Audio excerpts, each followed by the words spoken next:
It was a Friday night, and a storm had been building all evening. The air had that thick, heavy feeling before the rain finally starts, and every now and then, the trees outside would bend hard in the wind.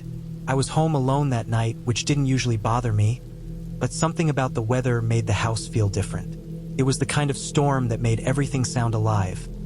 The gutters rattling, the old windows flexing, and the roof groaning whenever a strong gust hit. I had been watching TV in the living room, trying not to think too much about the noises. The sound of rain finally came, first light, then heavy. Within an hour, it was pounding against the siding so hard I could barely hear the show. The wind would come in bursts that made the walls creak, and sometimes the pressure change made my ears pop. Every time it did, I'd pause, waiting to see if it was just the weather or something else moving around the house. The living room lights flickered a few times. I didn't like that. I knew if the power went out, the house would go completely black. No street lights out here, just the long stretch of backyard and the forest beyond it. I had a flashlight somewhere in the kitchen drawer, but I didn't want to get up. I just sat there, listening to the constant tapping and thudding of branches hitting the roof. Around midnight, I decided to check all the doors and windows. It wasn't something I normally did, but that night it felt necessary. The wind had picked up so much that I could feel faint vibrations through the floorboards. It made me think about how easy it would be for something or someone to come inside without me hearing it over the noise. I started with the front door. I made sure the deadbolt was turned all the way and the chain was hooked. Then I moved to the windows in the living room, pressing on each one to be sure it was locked tight. The curtains kept swaying from the draft, even with the windows closed. I told myself it was just the wind finding little gaps somewhere. In the hallway, one of the light bulbs buzzed faintly. It was an old bulb that always flickered, but in the silence between thunder, the noise sounded loud. I went into the kitchen next, where I could hear the wind howling through the range vent. A few drops of rain had somehow made their way down it, leaving little specks of water on the stovetop. I wiped them off with a towel, even though I knew it didn't matter. When I got to the back of the house, the sound of the storm seemed louder. The back door led out to a small patio that faced the woods, and it was an older door that always felt a little flimsy compared to the front one. I reached out to check the lock and felt relief when I saw it was turned. But then, when I touched the handle, something felt off. It didn't feel firm like it should have. I pressed gently on the door, and it gave way. It opened silently, just a few inches, letting in a thin rush of cold air and rain mist. The lock had been turned, but the latch hadn't actually caught. From the inside, it looked closed, but if someone had pulled it from outside, it would have opened easily. My stomach dropped. I froze, staring at the small gap. I had been home for hours, sitting in the living room just on the other side of that door, assuming everything was sealed shut. I tried to think back. Had I ever checked that door earlier? I couldn't remember locking it that evening. I'd been out on the patio earlier that afternoon, but I didn't remember closing it all the way when I came back in. The air felt different now. I stepped back slowly, my eyes adjusting to the faint light from the kitchen window reflecting off the wet patio. The rain was blowing sideways, making it hard to see much beyond the railing, but I could make out dark shapes of trees swaying hard in the wind. I closed the door properly, feeling the click of the latch this time. Then I turned the lock again and pulled hard on the handle to be sure it was sealed. The idea that the door had been unlocked that whole time wouldn't leave my head.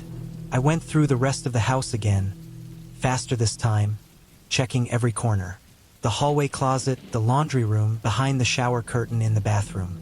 It all looked fine, but I kept thinking about how quiet the house had been earlier, and how I'd heard small noises I brushed off as the storm. A few light creaks from the floorboards, a faint thud from the other side of the house. Things I didn't even think twice about. Now every sound made me tense up. I sat back in the living room, but I couldn't focus on the TV anymore. I muted it and just listened. The wind was relentless, but underneath it, I thought I heard something faint. A slow creak from the hallway floor. I turned my head, staring at the dark entryway. Maybe it was the house shifting again. Maybe not. I waited several minutes, barely breathing, then decided I wasn't going to sit there all night wondering. I grabbed the flashlight from the kitchen drawer and walked down the hallway again, shining it ahead of me. The beam caught dust floating in the air, and everything looked still. I checked every room once more, opened every closet door, even looked under the bed. The house was empty. I kept telling myself that. Empty. I tried to go back to watching TV, but I couldn't shake the feeling that something was off. It was the kind of unease that stays in your chest and won't go away no matter how much you rationalize it. I turned off the living room lights and went upstairs instead, figuring I'd just try to sleep through the rest of the storm. I locked my bedroom door out of habit and got into bed, but I couldn't fall asleep. Every gust of wind sounded like footsteps on the roof, every creak like someone moving downstairs. Sometime after 1 in the morning, I heard a different sound, a soft, metallic noise. It was faint but distinct. It came from below, from the direction of the back door. It sounded like metal scraping lightly against metal, maybe the handle moving. My body tensed instantly. I turned off the flashlight I'd left on beside me and just listened. There was a pause, then a dull, slow thump. Not loud, but deliberate. I didn't move. I waited, heart pounding so hard I could feel it in my neck. Another sound followed, a low creak, like pressure on the floorboards again. That was enough. I got out of bed and quietly moved to the window. From there, I could see part of the backyard lit faintly by the motion light on the patio. The rain was coming down hard, and the wind made everything sway, but I thought I saw something. A shape low to the ground near the door. Then, almost as quickly, the motion light went out. The yard went black. I stayed by the window, waiting for the light to come back on. When it did, there was nothing there. Just the soaked patio furniture and water streaming off the roof. I didn't see anyone or anything move again. I didn't sleep the rest of the night. I sat on the edge of the bed, flashlight in hand, until the sky started to lighten around 5 in the morning. The storm had mostly passed by then. The wind had died down, and the sound of the rain had softened to a light drizzle. When it was bright enough outside, I finally went downstairs again. The air in the house was still damp and cold. I walked to the back door, feeling a mix of exhaustion and unease. The lock was still turned, the latch still tight. But when I looked down, I noticed something small on the mat, mud. Thin streaks of it, like someone had stepped just up to the threshold and turned away. I opened the door slowly and looked outside. The patio was covered in rainwater, and the mud around the steps showed several messy footprints, mostly smudged by the downpour. But one of them, just one, was clearer. It was facing the door. I knew I hadn't been outside since that afternoon. I knew no one else had been here. I closed the door again and locked it, this time double-checking it twice. I spent the rest of the morning walking around the house, checking every corner even though I already knew no one was there. Still, the thought of how long that door had been unlatched wouldn't leave me alone. How many hours had passed where anyone could have walked right in without a sound? I never got an answer to that. But from that night on, I always check every single door before the sun goes down. Twice, sometimes 3 times. Because I learned that night how easy it is to feel safe when you aren't. The door doesn't have to be open for long, just enough for someone to know it was.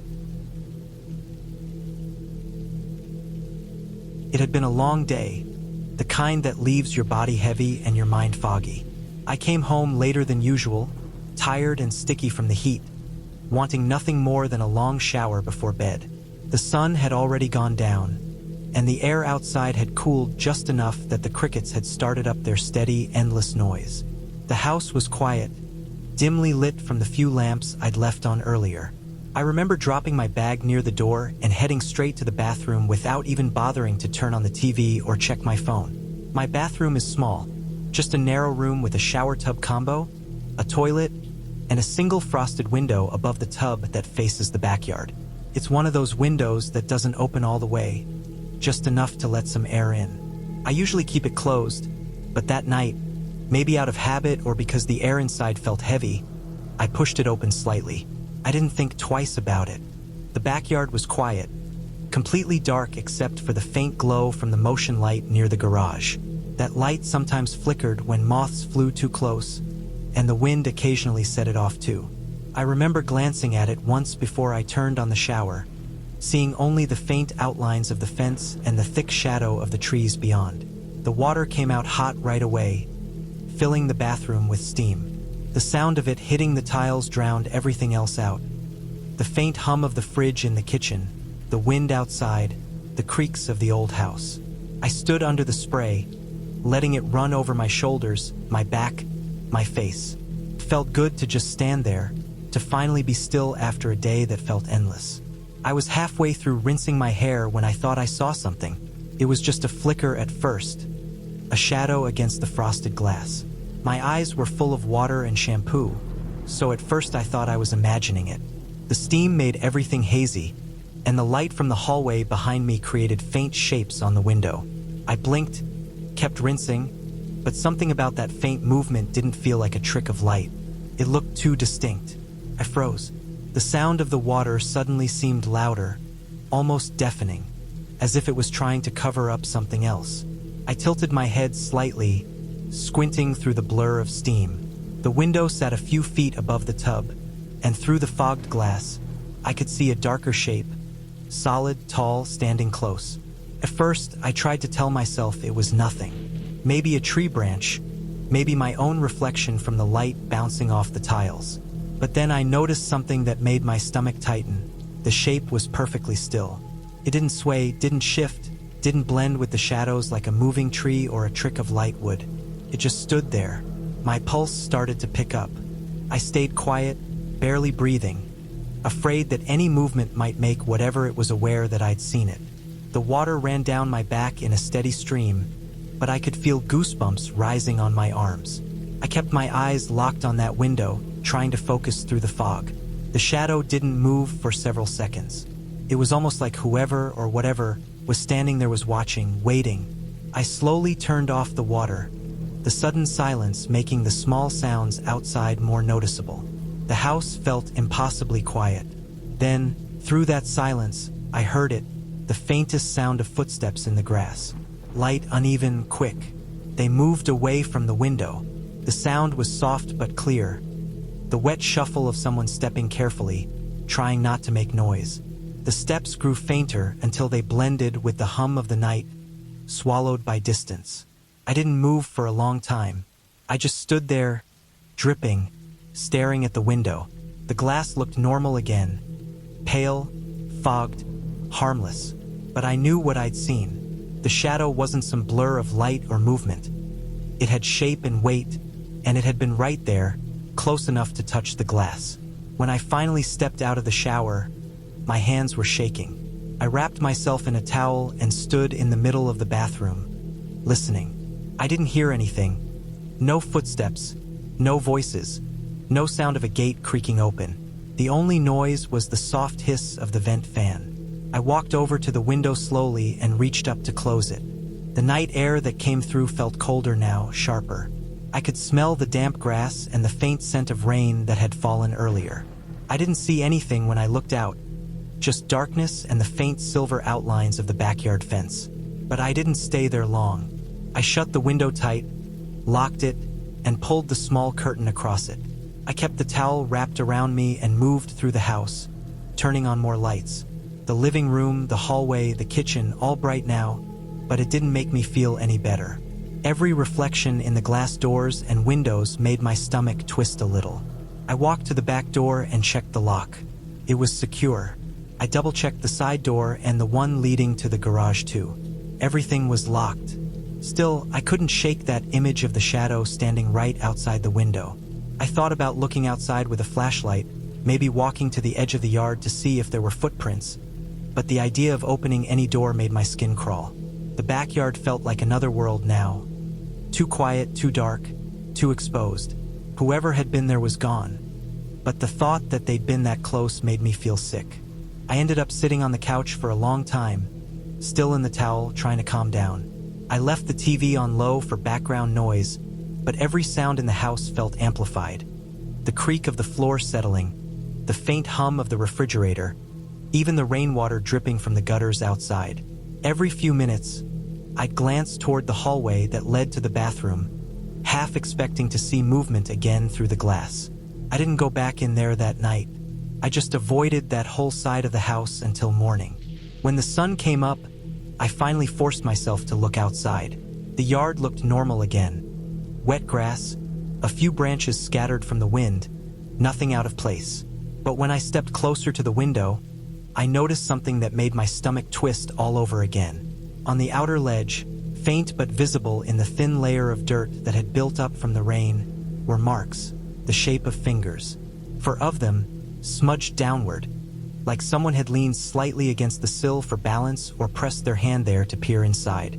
The prints weren't fresh enough to be sharp, but they were clear enough that I knew they hadn't been there before. The glass still had faint streaks, 2 spots where the condensation had been wiped away in a small arc, as if someone had leaned close to look through.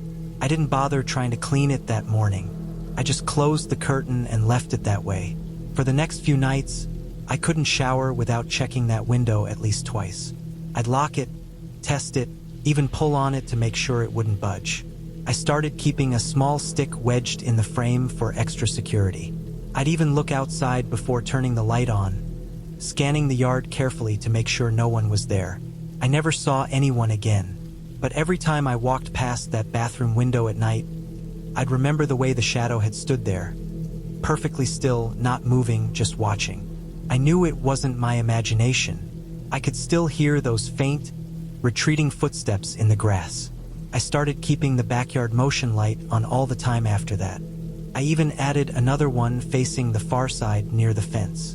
Maybe it was pointless, maybe whoever it was had just been passing by, curious for a second. But the thought that they'd come that close, right up to the window where I was completely unaware, it stuck with me. That night changed the way I look at my own house. I used to think of it as a sealed, safe space, 4 walls and a locked door between me and the outside world. Now, every time I step into the shower, I can't help but glance toward that window, even with the curtain drawn. I still picture the blurred outline standing there, not moving, just waiting. I never went outside that night to check, and I don't regret it. Some things are better left unseen, because I know what I heard, those soft footsteps fading into the yard, and I know what I saw. Someone was there, and they were close enough to see me before I ever saw them. It was a normal night, one of those slow, quiet ones where the whole house feels heavier than usual. I'd made dinner, washed the dishes, and then settled on the couch with the TV on low volume. The rain outside had started about an hour earlier, soft at first, then heavier, a steady rhythm against the windows. The kind of weather that makes you want to stay inside, close the curtains, and just zone out for the rest of the night. I had my phone charging beside me, a blanket pulled over my legs, and my Bluetooth speaker sitting on the coffee table playing low background music. It was just white noise, something to fill the silence when the TV went to commercial. The house was quiet, warm, and calm. Everything felt normal. It was a little after 10 p.m. when it happened. I had the TV remote in my hand, half paying attention, when the speaker suddenly made a loud click. The sound cut off, the small blue light on top blinked, and then it said out loud in that neutral mechanical voice, "Bluetooth connected, Galaxy A12. I froze. The name hit me immediately, Galaxy A12. That wasn't my phone. I use an iPhone and I live alone. I hadn't had anyone over in weeks, not even family. I just stared at the speaker, the tiny blue light glowing steady again like nothing was wrong. For a second, I thought maybe it had reconnected to an old device I'd forgotten about. But that didn't make sense. I'd never owned anything with that name. I sat there, completely still, just listening. The TV was still on, but I couldn't hear it anymore over the sound of my heartbeat in my ears. The connection message had been clear. Someone's phone was close enough to link directly to my Bluetooth speaker. That only happens within a short range, 30 feet at most. That meant whoever's device it was, they were nearby, possibly right outside my house. I turned off the speaker immediately, holding the button until the light went dark. Then I picked up my phone and opened the Bluetooth settings. Nothing unusual showed up. No Galaxy A12. It was gone. But the more I thought about it, the worse it felt. Bluetooth doesn't just connect on its own. Someone had to physically choose the speaker. That meant they could see its name, and that meant they'd been close enough to connect manually. I muted the TV and just listened. The house was dead silent except for the rain tapping against the windows. I got up and went to check the front door, making sure the deadbolt was still locked. Then I looked through the peephole. Nothing but wet concrete and the soft glow from the streetlight. I checked the back door next, then the kitchen window. Everything looked the same as always, but it didn't make me feel any better. I tried to shake it off, telling myself maybe a neighbor's device had accidentally paired somehow, but I couldn't stop thinking about how my speaker had never done that before. I went back to the couch and sat down, still holding my phone. I opened the Wi-Fi settings next, just to see if maybe the same device had connected somehow. My network was password protected, so it should have been fine. But when I opened the connected devices list, my stomach dropped. There it was, Galaxy A12 active. The name glowed on the screen like it had been waiting for me to see it. My phone, my laptop, my smart TV, and then that, a device I didn't own, listed as actively using my Wi-Fi. I felt my entire body go tense. Someone was connected to my home network. I hadn't given the password to anyone in months. No neighbors, no friends, nobody. I sat there staring at the screen, hoping it would disappear, but it stayed there, connected and steady. The first thing I did was unplug the speaker completely. Then I shut off the Wi-Fi from the router itself, holding down the reset button until every light went off. The silence that followed was even worse. The house felt heavier, like the walls were listening. I stood there in the middle of my living room, trying to make sense of it. If someone had my Wi-Fi password, they had access to everything, my security camera feed, my devices, maybe even the files I'd stored online. My mind raced through all the possibilities. I hadn't seen anyone near my house, but that didn't mean they hadn't been there. I checked my phone again, even though I turned off the Wi-Fi. The name was gone now, but that didn't make me feel safe. I opened my email app, changed the password. Then my social media, my banking app, my streaming accounts, one by one, I changed every password I could think of. Each new password felt useless, like a temporary fix for something I couldn't see. After about an hour, I sat back down on the couch, exhausted. The rain outside had slowed to a drizzle. The air felt cold, heavier than before. Every shadow in the room looked different. The dark corners of the hallway seemed deeper. I picked up my phone again and turned the Wi-Fi back on just to check. For a moment, everything looked normal. Only my devices appeared on the list. I let out a small breath of relief, but then, a few seconds later, the name blinked back into view. Galaxy A12 active. It was like whoever it was had been waiting for me to turn it back on. I turned the router off again, grabbed my phone, and walked through the house checking every window and door for the second time. I made sure every curtain was closed tight. The entire time, I couldn't shake the feeling that someone might be sitting somewhere nearby, just outside the reach of my porch light, watching. I unplugged everything with Wi-Fi, the TV, the smart bulbs, even the small camera by the front door.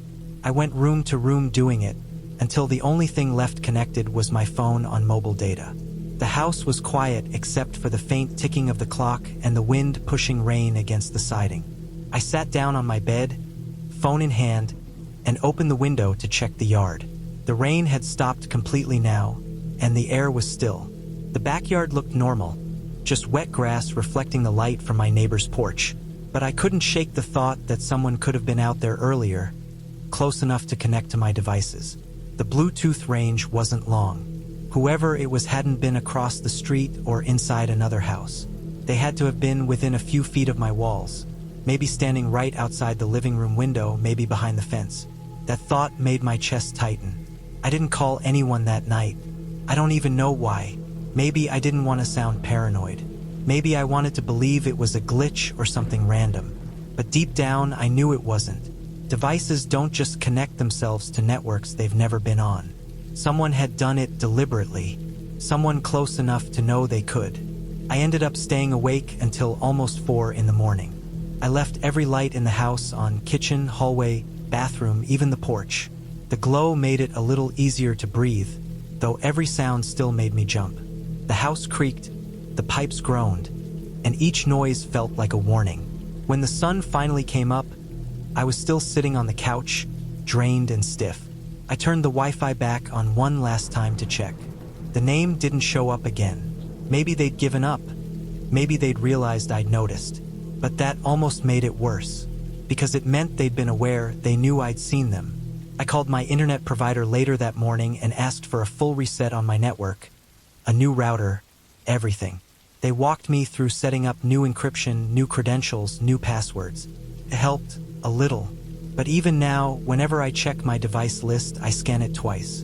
And sometimes, late at night, I'll hear a soft buzz from the speaker when it's unplugged, like it's trying to connect again. Maybe it's just interference. Maybe not.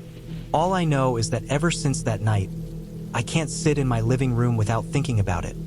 About the rain, the silence, and the moment that voice said, Galaxy A12 connected. Because that wasn't a random glitch. That was someone real, close enough to reach through the air and touch my house without ever stepping inside. It was a quiet night, one of those slow, heavy evenings where the air in the house feels almost still. I'd spent most of the day cleaning and trying to catch up on chores I'd been putting off for weeks. By the time I got around to doing laundry, it was already close to 10. The house was silent except for the soft hum of the refrigerator and the occasional creak from the wooden floors. The basement in my house had always had a certain feel to it. It wasn't creepy in the usual sense, just cold, old, and a bit unsettling when you were alone. The walls were unfinished concrete, the ceiling low, the air slightly damp. There was a single light bulb that hung at the bottom of the stairs, one of those you had to turn on by pulling a chain. That little chain was the only thing between you and complete darkness down there. When I opened the basement door that night, I noticed right away that the light was already on. The faint yellow glow spilled up the stairway, outlining the edges of the steps. For a second, I hesitated. I knew I hadn't been down there since that morning, and I never left the light on. But I figured maybe I had. Maybe I'd gone down earlier to grab something and just forgot. I told myself it wasn't a big deal. I went down the stairs slowly, the wood creaking with each step, carrying the basket of clothes against my hip. The air grew cooler as I descended. The faint hum of the dryer and the smell of detergent filled the space. Everything looked normal. The basement was divided into two sections, the laundry area on one side and an old storage area on the other. I rarely went into the storage side. It was cluttered with boxes, tools, old furniture, and things that hadn't been touched in years. The chain light only covered half the basement, and the rest always sat in partial shadow. I loaded the washer, started it, and leaned against the counter, scrolling through my phone for a few minutes while it filled. When it was done, I dumped in the detergent, shut the lid, and stood there listening to the steady rhythm of the machine starting its cycle. Before going back upstairs, I reached up and pulled the chain to turn off the light. The bulb flickered once, then went dark. The sudden blackness swallowed the room. I turned around and climbed the stairs quickly, closing the basement door behind me with a small sigh of relief. It was one of those simple, automatic routines you do it without thinking. Turn off the light, close the door, go back to your evening. I made some tea, sat down on the couch, and turned on the TV. The sound filled the house again, soft and comforting. Maybe 10 or 15 minutes later, I remembered I'd left my sweater hanging on the laundry sink downstairs. I didn't want it to smell like detergent, so I decided to grab it quickly before it got too late. I stood up, walked through the kitchen, and as I passed the basement door, something caught my eye. A faint glow. It spilled through the small gap at the bottom of the door. A thin, warm yellow light, the same kind that came from that single bulb down there. For a moment, I just stood there staring at it. I knew I had turned it off. I remembered clearly pulling the chain, hearing the metallic click, and watching the bulb go dark. It wasn't one of those automatic lights that came on by motion or by switch. You had to physically pull that chain. I stood completely still, trying to think of some logical reason for it. Maybe the bulb was flickering? Maybe the chain hadn't fully clicked? But no, that light had stayed steady. The only way it could have been turned back on was if someone had gone down there and pulled it again. The idea made my stomach tighten. I tried to listen carefully for any sound coming from below, movement, creaking, anything. But the house was silent. I placed my hand on the doorknob but didn't open it right away. My mind was racing. The basement door didn't have a lock, which suddenly felt like a mistake. I thought about the small basement window, the one that sat just above ground level. It wasn't large, but it could be pried open from outside if someone really tried.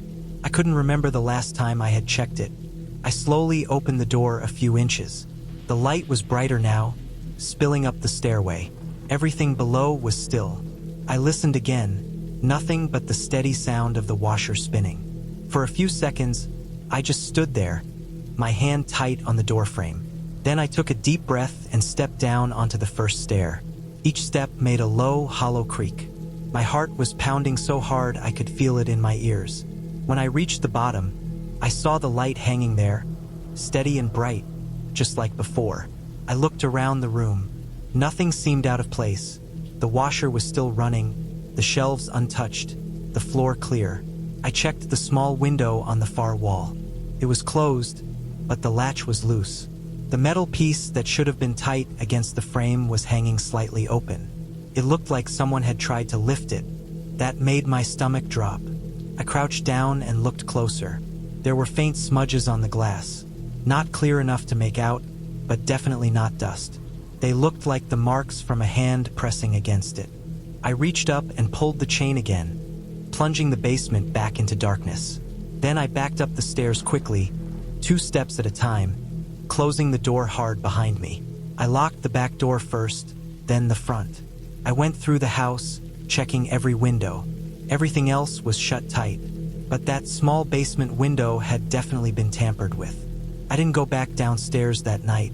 I sat on the couch with every light on, listening for any noise. Every creak made me flinch. I thought about calling someone, but what would I even say? That the basement light turned on by itself? Still, the idea that someone had been down there wouldn't leave my mind. The window was low to the ground, partly hidden behind a bush outside. If someone had been watching the house, they would have seen when I went down there. They could have waited until I came back upstairs and then slipped in quietly. Maybe they'd thought I'd gone to bed already. Maybe they were planning to take something, or worse, to hide until later. But when I came back down the second time, maybe they heard me. Maybe they saw the light flick off again and realized I knew. I didn't sleep at all that night. I stayed up until the first light of morning came through the windows, checking the door every few minutes just to make sure it was still closed. When it was bright enough outside, I went around to the side of the house where the basement window was. The bush was bent slightly, the soil disturbed, and there, right below the window frame, were faint prints in the mud, the shape of a shoe, small but clear. That was enough for me. I went back inside, called a locksmith, and had new locks put on both doors the same day. I also had bars installed on the basement window and a motion light above it. For days afterward, I couldn't shake the feeling that someone had been there. Not a ghost, not anything supernatural, just a person. Someone who'd found an easy way in, who maybe had been inside before I even noticed.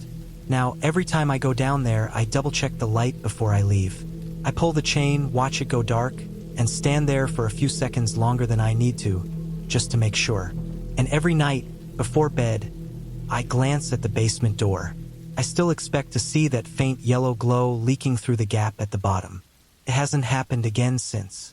But the thought that it could, that maybe one night I'll see it glowing again, still keeps me from ever feeling completely safe in my own home. It was a Friday night in late October, one of those calm evenings when everything outside feels unusually still. I was home alone for the weekend because my parents had gone to visit my aunt out of town. I didn't mind being alone. I actually looked forward to it sometimes. I liked the quiet, the freedom to move around the house however I wanted, and the chance to do nothing but watch TV and eat whatever I wanted. The house felt normal when they first left, just quiet. I had eaten dinner around 7, cleaned up the kitchen, and went to my room upstairs with my laptop. It was cold that night, colder than usual for October, so I kept my window closed and the heater running low. Around 9, I paused the show I was watching to make myself some popcorn. I went downstairs, turned on the kitchen light, and noticed how silent the house was. Even the refrigerator's hum felt louder than normal. I made the popcorn, poured it into a bowl, and carried it back upstairs. While eating, I noticed the faintest sound coming from downstairs. It was like a soft thud, maybe something falling. I stopped chewing and waited. Nothing followed. I tried to ignore it, convincing myself that maybe I didn't set something properly in the sink, or maybe the air pressure shifted a door.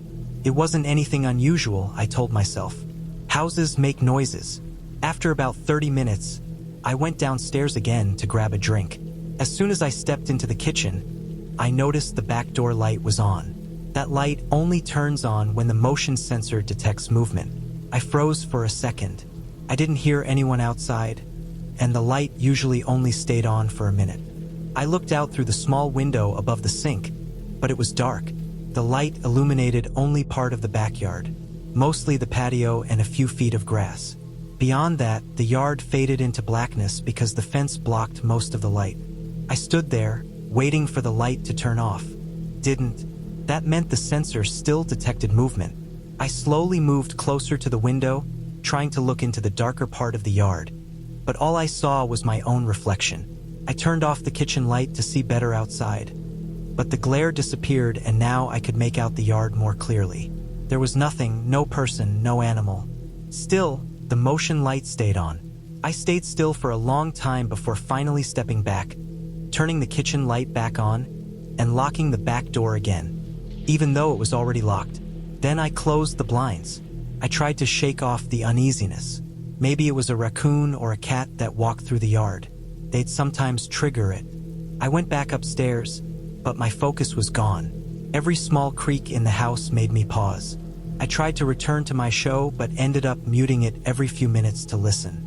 The silence felt heavy, as if the house itself was holding its breath. I decided to check the doors again just to be sure. I went downstairs and walked around the entire house. The front door was locked. The windows were closed. Everything seemed fine. It was past 11 when I heard something that made my stomach drop. It was the faint metallic sound of the back door handle moving.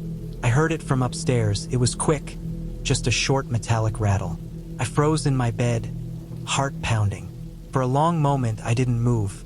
Then I turned off my light so that the upstairs didn't look occupied. I walked quietly to my window, which overlooked the backyard from above. The motion light was on again. This time I could see movement near the fence. A dark figure, tall, unmoving for a moment, stood near the fence line, partly hidden by the shadows. I stared, trying to make out what I was seeing.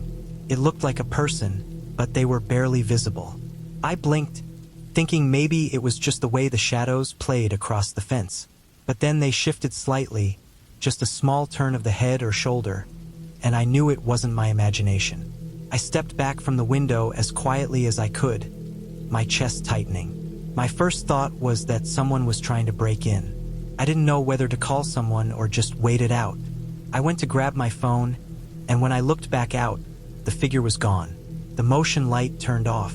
I tried to rationalize it again. Maybe someone cut through my yard, maybe a neighbor, though our fence made that almost impossible. I waited upstairs, barely breathing, watching the backyard from my dark room. After maybe 20 minutes, I started to calm down again. The house stayed still. I decided to close my blinds completely and go downstairs to double-check that the back door was still locked. I moved slowly, avoiding the stairs that creaked the most. When I reached the kitchen, everything was dark except for the dim light from the oven clock.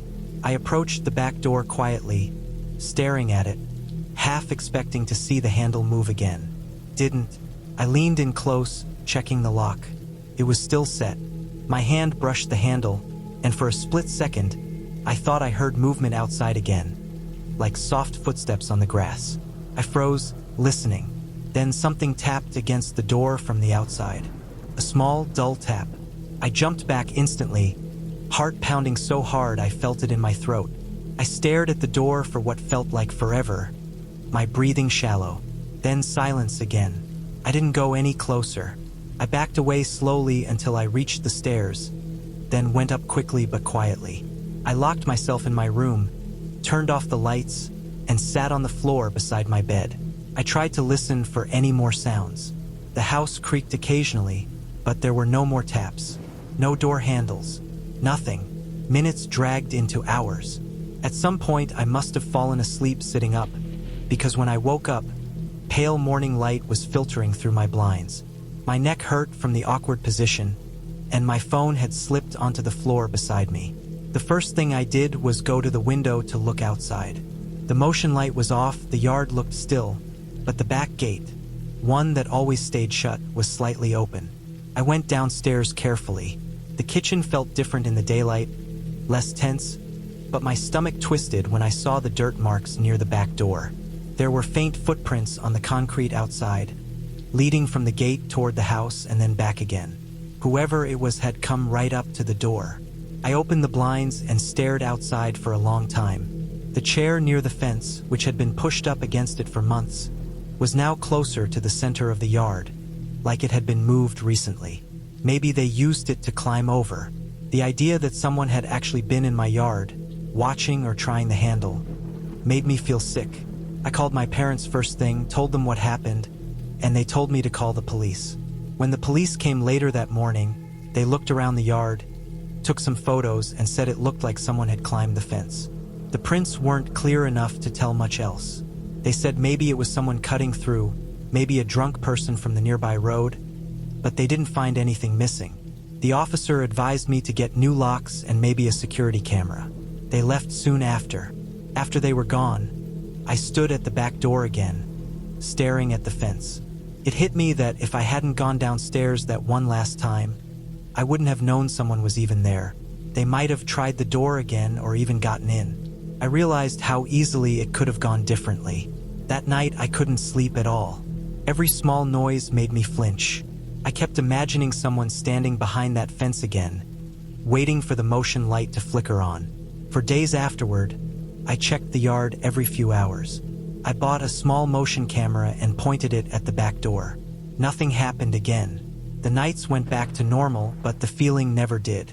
I still think about that single tap on the door, that quiet moment that confirmed someone was on the other side.